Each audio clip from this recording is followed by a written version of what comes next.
Chers téléspectateurs, bonsoir et bienvenue dans votre nouvelle édition de ce journal version française sur Viva.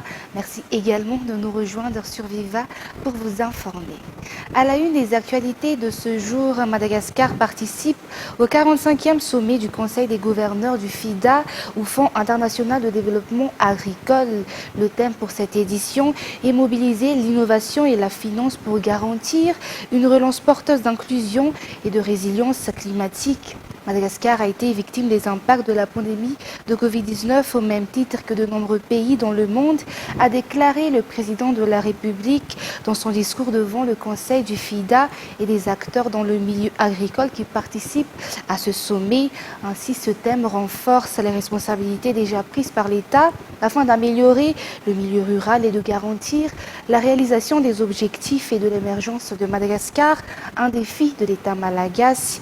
Madagascar est décidé à produire localement tous les besoins de la population malagasy. L'État travaille en étroite collaboration avec le secteur privé dans le renforcement du redressement de l'autonomisation des acteurs ruraux. Écoutons ce discours du président de la République Andry Rajoelina devant le Conseil du FIDA aujourd'hui. Mes chers amis, le monde rural est le socle de nos économies africaines. Ainsi, j'invite tous les acteurs de développement rural à se joindre aux efforts des États et gouvernements africains pour trouver les voies et moyens pour améliorer leurs conditions de vie, sécuriser leur exploitation et les aider à augmenter leur rendement. L'avenir du continent africain dépend particulièrement de la productivité de son domaine agricole afin d'assurer la sécurité alimentaire de sa population. Pour atteindre cet objectif, nous devons remettre en place des plans d'action plus innovants et pragmatiques afin de permettre la croissance et la production agricole, pour que celle-ci soit doublée, voire même triplée. Cela aura un impact substantiel sur la croissance économique de nos pays, mais aussi sur l'amélioration des conditions de vie de nos populations. Nos stratégies pour améliorer nos performances agricoles doivent également tenir compte des risques engendrés par le changement climatique qui a des répercussions importantes sur nos agricultures, notamment pour les pays de la zone océan Indien qui sont directement exposés aux cataclysmes naturels. En conséquence du changement climatique, la fréquence et la puissance de ces phénomènes météorologiques tendent à augmenter d'année en année, mettant en péril nos populations et leur exploitation agricole. Cela s'est récemment vu à la suite du passage de la tempête tropicale Ana et du cyclone Batsirai, un des cyclones les plus violents ces 10 dernières années. Ces cyclones ont causé des pertes de vies humaines et matériels importants, mais surtout des dégâts considérables sur les cultures et les zones d'élevage. À Madagascar, on enregistre près de 176 818 hectares de superficie endommagée. Ce lourd bilan, laissé par ces cyclones, cause davantage de difficultés pour des paysans, mais aussi et surtout pour les pays. Ainsi, travailler pour l'adaptation des sociétés rurales aux risques climatiques est l'une des clés pour relever notre défi de développement. Excellences, Mesdames et Messieurs, chers partenaires et amis de l'émergence, le thème de ce Conseil est inspirant et mobilisateur. Il nous pousse à prendre position et à agir pour la reconstruction d'un monde plus inclusif. J'appelle ici mes homologues chefs d'État africains, tous les partenaires du développement, à se mobiliser pour élaborer ensemble un plan continental de développement agricole et d'émergence du monde rural africain. Un plan applicable et adaptable pour chaque pays, déclinable dans chaque région. Mutualisons nos forces, nos potentiels et nos savoir-faire afin que nos pays atteignent l'autosuffisance alimentaire et que nos jeunes aient de l'emploi. Mobilisons-nous pour nos peuples. Je vous remercie de votre attention. Et sur le plan politique, tout ce qui se dit sur les membres du gouvernement, le Premier ministre ou même sur le président de la République n'est pas forcément vrai. Selon les explications du chef du gouvernement, ce dernier n'a pas oublié de préciser que les décisions qui ont été prises ont été mûrement réfléchies et l'on devrait donc se méfier des informations partagées sur les réseaux sociaux et principalement sur Facebook. Interrogé par les journalistes sur la démission du ministre de la Justice, le Premier ministre a souligné que le président de la République et lui-même procèdent à des analyses de la situation avant de prendre une quelconque décision sur les affaires politiques. L'on devrait se méfier des réseaux sociaux, car les publications qui s'y trouvent sont souvent infondées avant ce dernier. Le président de la République, André Rajoelina, est un patriote, une personne juste et droite, sociable, mais qui sait également prendre les décisions nécessaires lorsqu'il le faut, rajoute Christian. Par ailleurs, le Premier ministre Christian n'a pas évoqué un éventuel changement du gouvernement, bien que 2 ministères sont actuellement gérés par intérim. Et sur un tout autre sujet, l'inscription sur la liste électorale pour l'année 2021-2022 est provisoirement achevée hier 15 février, selon le rapport de la CENI, où la Commission électorale nationale indépendante ce jour. Les collectivités territoriales avec les sociétés civiles et l'État malagasy vont procéder à la mise à jour de la liste conformément à la loi d'après la CENI. La révision de la liste électorale vise à inscrire les citoyens qui ont atteint leur majorité dans la liste, à inscrire ceux qui ont emménagé au niveau d'un Fuktagne, mais aussi à retirer les personnes décédées de la liste. L'inscription sur la liste électorale a été ouverte au mois de décembre 2021 et a pris fin hier, d'après le rapport de la CENI ce jour. Cette liste électorale provisoire sera par la suite transmise au niveau des Fuktagne, précisément le 15 mai prochain, afin que chacun puisse y vérifier les renseignements les concernant et y apporter des corrections si nécessaire, d'après les explications apportées par la CENI. Le logiciel de mise à jour en termes d'amélioration de la gestion électorale a déjà été utilisé dans le cadre de cette inscription à la liste électorale, un logiciel qui permet d'éviter les noms répétitifs ou doublons.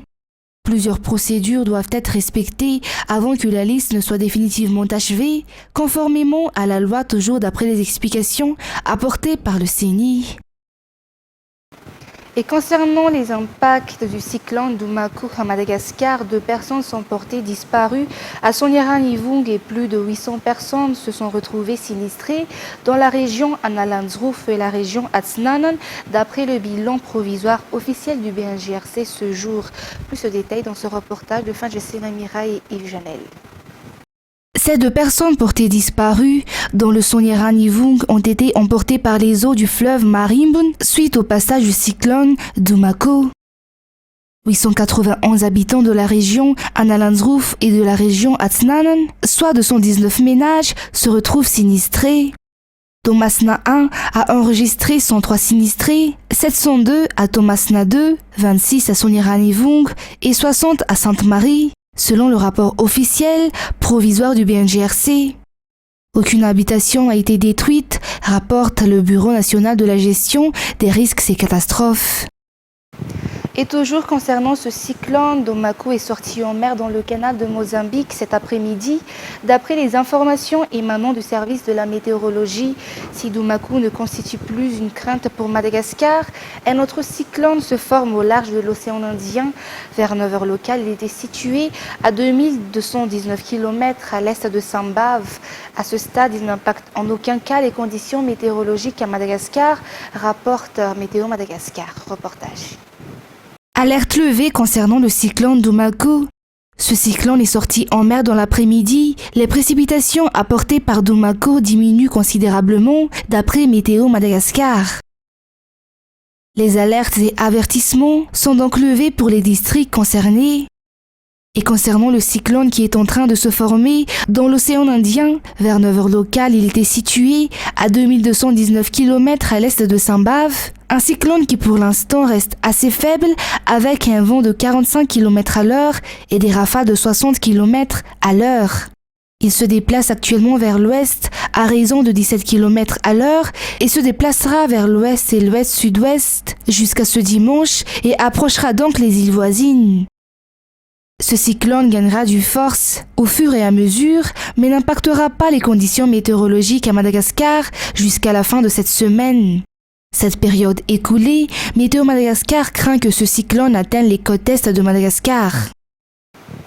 15 camions transportant les vaccins ont pris la route ce matin au départ du Palais des Sports et de la Culture Mamas pour Vadvav, Fitvnan, Atsimotsnanan, Amurmani, Matiachambun, Atsimondjefan, qui sont les régions lourdement impactées par le passage du cyclone Batsirai à Madagascar. La liste des bénéficiaires est déjà établie. L'organisation et la distribution de cette aide de la part de l'État malagasy sont également déjà mises en place, d'après les explications apportées par le chef du gouvernement, Christian, ce jour. Et ce n'est qu'un début car les aides se poursuivront pour les régions sinistrées suite au passage de ces 3 derniers cyclones. Et pour Analamang également, les aides se poursuivent, toujours d'après les explications du Premier ministre ce jour.